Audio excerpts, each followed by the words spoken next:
광주는 아시아 문화 중심 도시를 지향하면서도 우리 문화계에 대한 관심이 매우 낮은데요. 다양한 지역 문학의 소식을 전해드립니다. 우리 지역 예술가들의 일상과 작품의 뒷이야기 등 다양한 이야기가 있는 문화예술계 쓴소리와 단소리, 이당금의 문화마실.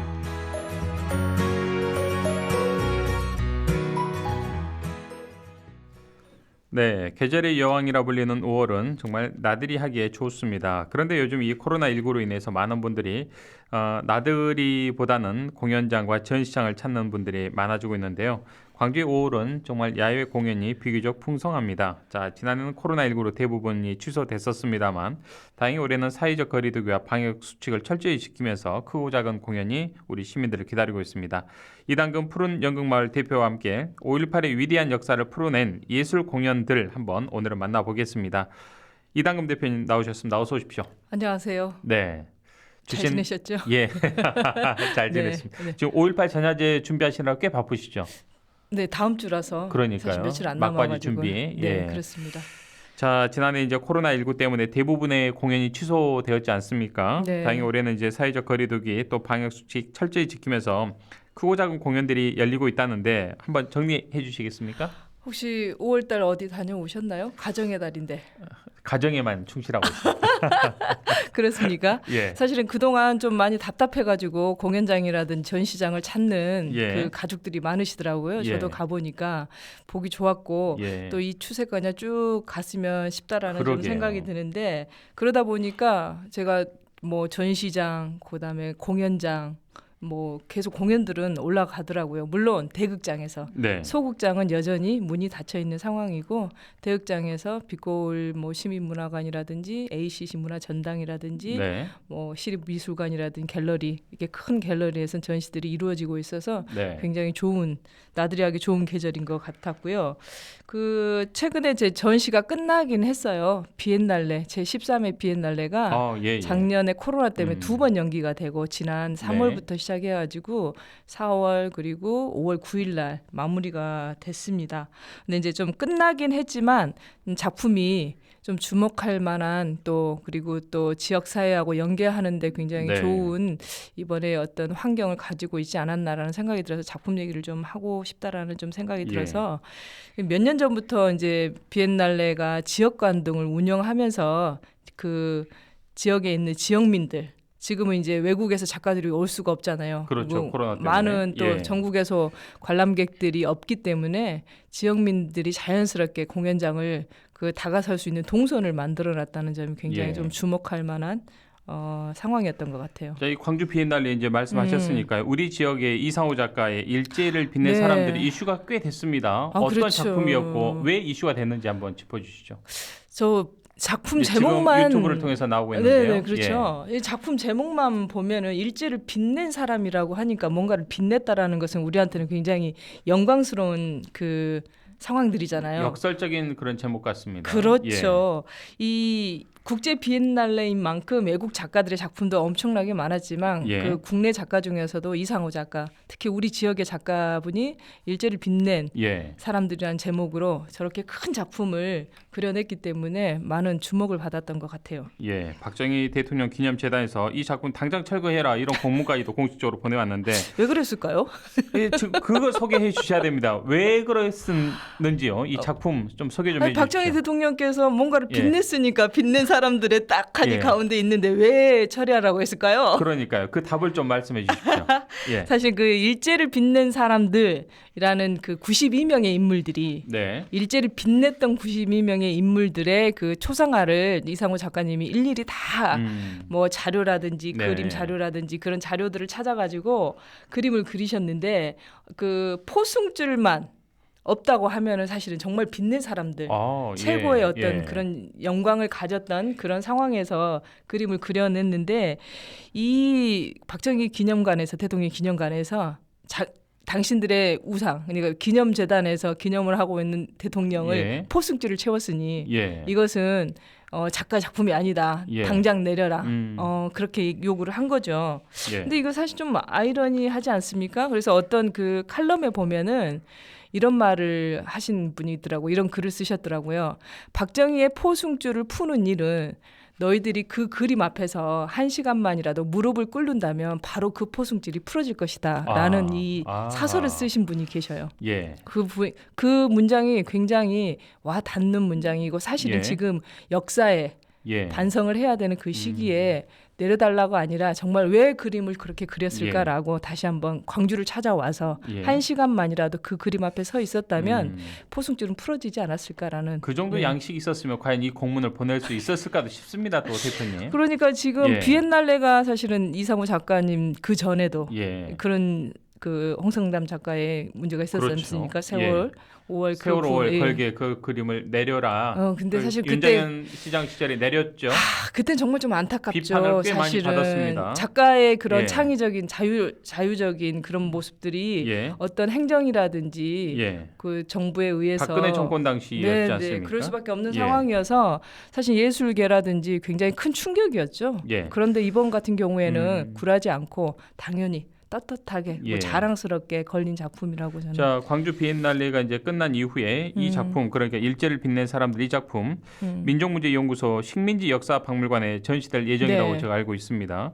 서울로 옮겨지며 더 많은 사람들 특히 우리 학생들이 역사 공부를 하는 데에도 큰 역할을 좀 할 수가 있지 않을까 싶은데 그 90여 명의 그 인물들만 머릿속에 딱 입력만 하고 있으면 현대사의 역사 공부는 끝날 것 같습니다. 그렇죠. 사실은 여기 백남준 작가의 아버님도 이 안에 포승줄로 잡혀 있고요. 그다음에 그 전혜린 작가의 아버님도 있고요. 그 저기 저기 박사님, 그 생물 박사님인데 제가 잠깐만 갑자기 생각이 안 납니다. 우리가 생각하는 유명하신 분의 아버님들도 거의 다 대부분 그 잡혀 있음에도 불구하고 당연히 그런 역사 반성의 의미로 자, 그런데 저는 이제 광주 비엔날레 상황을 보면서 뭐 코로나19 상황에서 어렵게 치러졌습니다만 재단 내부에 이런 좀 이 불미스러운 뭐 전시 기간 중에 각종 보직 부장들을 다 이 계약을 하지 않았다 이런 문제가 좀 상당히 오점으로 남은 것 같습니다. 그런 전 세계 작가들 상당히 많이 찾아온 상황에서요. 그러니까요. 그 안에 보이지 않는 행정적인 무슨 문제가 있었다고 하는데 그것까지는 제가 저기 우리 훨씬 더 잘하실 거라고 저도 생각합니다. 뭐 광주 비엔날레 글쎄요. 문제는 많지만 그래도 이번에는 이제 코로나 시절인 만큼 지역하고 연계하고 그다음에 광주의 그 역사 공간인 국군통합병원이라든지 그다음에 양림동 인근에 있는 미술관이라든지 그다음에 이렇게 공간을 전 지역으로 확산을 시키다 보니 가까운 곳에서 지역민들이 자연스럽게 그 전시를 보면서 5월이라는 문화 공간, 그다음에 역사적인 사실을 그대로 받아들였다라는 것을 일단은 좀 잘한 일이라고 칭찬을 하고 싶습니다. 알겠습니다. 자, 5.18 전야제와 5.18 행사 좀 이야기를 나눠보면 좋겠습니다. 다행히도 올해 이제 전야제가 열리지 못하면 어쩌나 이런 걱정을 했습니다만 규모는 좀 축소하더라도 전야제는 열리는 것으로 이제 확정이 됐고 거기에 또 중추적인 역할을 무대에 오르시는 것으로 알고 있는데 우리 대표님께서 이 관련돼서 좀 행사 소식도 전해주시죠. 작년에 40주년으로 인해서 굉장히 많이 40주년이라는 굉장히 특집 기획 뭐 이렇게 공연들이 준비가 돼 있었는데 아쉽게도 코로나 첫 해였기 때문에 어떻게 준비를 하고 어떻게 비상사태를 맞이해야 될지 모르기 때문에 전면적으로 취소가 돼버렸죠. 거의 행사가 이루어지지 않았는데 올해는 이제 보시다시피 지금 전야제 행사가 저희들 광주의 그 메인 행사 아닙니까? 그 행사가 지금 이루어지고요. 5월 17일부터 27일까지 10일간 11일 동안 이루어지는 행사들은 당연히 이루어지지만 5월이 시작하면서부터 각 지역부터 각 동네 그리고 뭐 지역 전국에 있는 작은 단위의 행사들은 이미 시작이 됐다라고 말씀을 드릴 수가 있어요. 5월 17일 뭐 전야제 행사, 추모제 행사는 뭐 1부, 2부, 3부 이렇게 나누면서 광주 시민들이 40년 전에 5월 민중항쟁을 기억하고 추념하는 그런 의미로 지금 담아져 있는데 이게 이번에는 이제 사회적 거리 두기 때문에 많은 분들을 참여는 못 시키지만 유튜브 생중계를 통해서 또 예. 앞으로 계속 그 진행을 한다고 하고 5월 정신 개성을 한다고 하니까 예. 천천히 또 그날 못 보신 분들은 찾아보시면 될 것 같습니다. 예. 네. 그리고 이제 날짜별로 정리를 해보면 17일은 국립묘지에서 추모제, 뭐 랜선 5월길, 뭐 20일 날은 민주기사의 날, 22일은 국민대, 뭐 23일은 미얀마 연대를 위한 공동행동 등등 해가지고 역사탐방, 5월 연극제, 미술제, 5월 영화제, 5월 문학제, 5월 포럼, 5월 사적지 걷기 등 아주 다채로운 추모 행사들이 네. 준비되어 있어요. 자, 이 볼거리 또 체험거리도 많은데 5월 연극제 우리 또 빼놓을 수 없지 않습니까? 5월 연극제 소개도 해주시죠. 5월만 되면은 생각나는 사실은 선배님이 계시죠. 박효선 선배님이시죠. 저기 그 투사예보 5.18 항쟁 당시에 투사예보 그다음에 문화 쪽에 그 모든 책임을 갖고 계셨던 박효선 선생님께서 극단 토박이로 활동을 하셨거든요. 예. 그래서 일단 극단 토박이하고 놀이패 신명 그리고 극단 깍지가 이 세 개 팀이 준비하는 5월 연극제가 있어요. 그래서 5월 17일, 18일, 19일 3일간 민들레 소극장에서 공연을 하고요. 저희는 이제 그 5월 연극제는 아니지만 저희도 매년 이제 공연을 하고 있는 우리 단체가 있어요. 네. 우리 극단 푸른 연극 마을에 푸른 예. 연극 마을에서도 고백이라는 공연을 준비를 하고 있는데 이 고백은 1980년 당시에 계엄군으로 광주에 왔던 군인이 40년 지난 후에 광주를 다시 찾아와서 무명열사의 묘 앞에서 무릎을 꿇고 자기가 그때 그곳에 있었다라는 고백을 하는 내용입니다. 이거 저희 극장에서 5월 26일, 27일, 28일 또 3일간 공연을 준비하고 시어터 있습니다. 연바람에서 푸른 연극 마을이 준비한 고백이란 연극 5월 26일, 27일, 28일 공연이 예정돼 있습니다. 많은 분들 함께 관람해 주시면 좋겠고. 자, 그리고 어제 이 시간에도 저희가 인터뷰를 했습니다만 뮤지컬 광주 그리고 시간을 칠하는 사람 연극도 지금 소개될 예정인데요. 네, 좀 한번 짚어주시죠. 어제는 무슨 인터뷰를 하셨습니까? 저희가 이 뮤지컬 광주 제가 뭐 개인 사정 때문에 하루 좀 이렇게 진행을 안 했습니다만 이 관련돼서 이 배우분이 직접 방송에 출연하셨습니다. 전화로요. 그렇구나. 뮤지컬 배우들 유명한 배우들 뭐 테이도 나오고 그런다고 하더라고요. 뭐 테이 그 부분은 좀 아니신 것 같고요.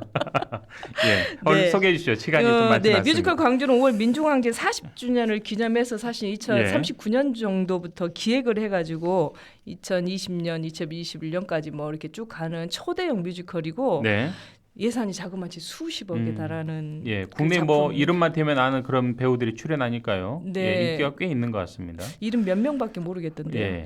민우역 그리고 올해도 서울하고 광주에서 공연을 하게 되는데 뭐 내용은 광주를 지키는 시민군들 속에 폭동을 유발시키는 505 부대 사람의 그 시각으로 광주를 뭐 이야기한다라는 초대형 뮤지컬인데 저 작년에 공연 때문에 못 봐가지고 올해는 보고 싶어요. 5월 15, 저는 16일 날. 직접 직관을 했습니다. 보셨어요? 예. 어떠셨어요? 시민 편의대에 그런 속한 청년의 그 고뇌와 처음에는 이 좀 변장을 해서 시민군 안에 들어가 있다가 양심의 가책을 느낀 이 시민 편의대가 시민들을 좀 보호하는 역할로 좀 바뀌게 되는 그런 부분인데요.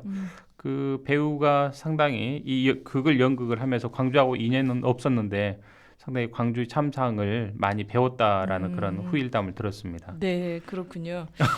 진행이 바뀐 것 같습니다, 지금.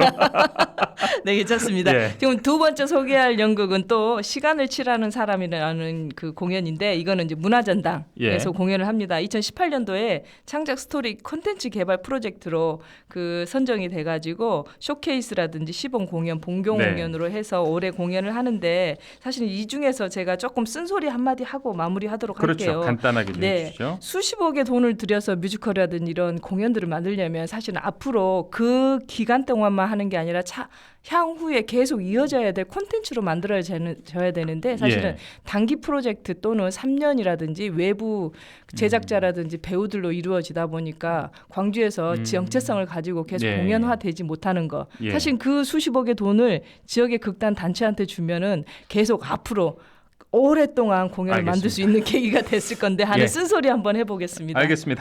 오늘 말씀 여기까지 듣겠습니다. 5.18 전야제 준비 잘하시기 바랍니다. 고맙습니다. 네, 고맙습니다. 지금까지 푸른 연극마을 이단금 대표와 함께했습니다.